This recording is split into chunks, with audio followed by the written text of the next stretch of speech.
So federal unemployment benefits have officially expired for millions of jobless Americans.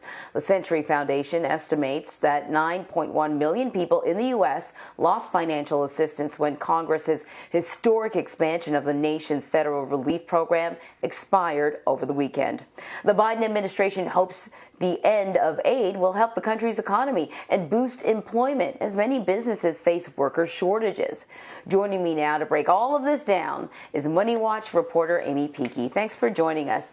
So a lot of people are finding themselves a little lighter in the wallet now with the end of this federal assistance program. What is next for these millions of people who have been relying on these unemployment benefits, these sort of beefed up benefits? Yeah, that's a good question, Anne Marie. I mean, unfortunately, for most of these people, there's really nothing left for them. And especially for those who were on pandemic unemployment assistance, which was the really unique program designed for gig workers, part-time workers, people who traditionally would not qualify for unemployment. There are 5.4 million people on PUA when that expired this weekend, and they don't have any recourse left. Now, there are a few states where there are still some benefits left called extended benefits. Texas and California are among those. But those, in most of those states, those actually are ending on September 11th. So after that, if you've run through those benefits and regular state unemployment, there's really nothing left for you at that point. There have to be concerns about the Delta variant, which is continuing to spread. So even if there isn't sort of a reversal of pandemic restrictions, there may be a comfort level that isn't the same with the knowledge that there's this mutation going around. People may not be as willing to go out to eat at restaurants, even though they may be able to, or they may not be willing to take an Uber, even though they can still do that. Is there a concern that we're going to see a bit of a crisis come the fall or the winter with this new variant?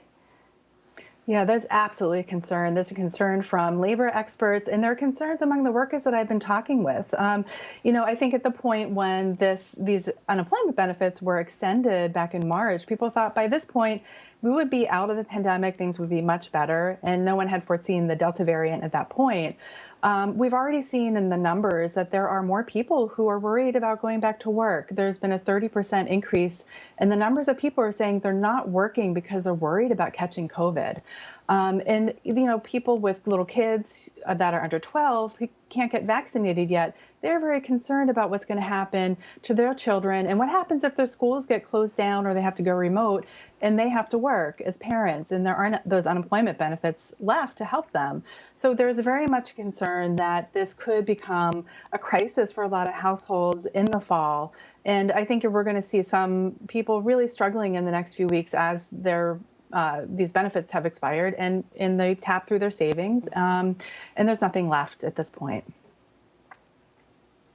Outside of this aid, there's been a lot of talk about boosting the minimum wage in order to boost the economy. The federal minimum wage has actually flatlined for workers in America, and there's new data out there that shows that if it had kept pace with gains over the last 50 years, the minimum wage would be $26 an hour. We're talking about $15, like that's the conversation, but $26 an hour. How many workers earn the federal minimum wage? And in context of this conversation, is that even a realistic number? Right. So this is a really interesting economic study from an economist named Dean Baker. And he showed that in the first 30 years of the minimum wage, it kept pace with productivity gains. But then in the late 60s, it diverged. And so, productivity gains aren't translating into people who earn the minimum wage. The thing you have to understand about the minimum wage, though, is that actually very few people actually earn the minimum wage. It's about 250,000 people, and it's only in effect the federal minimum wage in about 20 states, because so many states have increased their own minimum wages, like New York and California, with lawmakers and voters saying, you can't live on $7.25 an hour. So, for instance, in California, for mid-sized and bigger employers, it's $14 an hour. But what's important about the minimum wage is that it's a floor. And so in those states that still have the $7.25 an hour minimum wage, that's the floor. If it were higher, people who were low wage earners would see a boost. That would definitely help a lot of those low wage workers. So that's important to understand. And also, it's important to understand what's happening in a bigger context in the economy with inequality. More wage gains are going to the top. And that is something that we've seen throughout the pandemic. The rich have gotten incredibly rich during the pandemic thanks to stock market gains. Increasingly, the share of income bigger share of income is going to the top earners, white collar workers, people with college degrees, and that's causing a lot of inequality in our economy. Yeah, so true. Aimee, thank you so much. Thank you for having me on. So Aimee has a lot more to share. You should check out her full article. You can find it right now at cbsnews.com.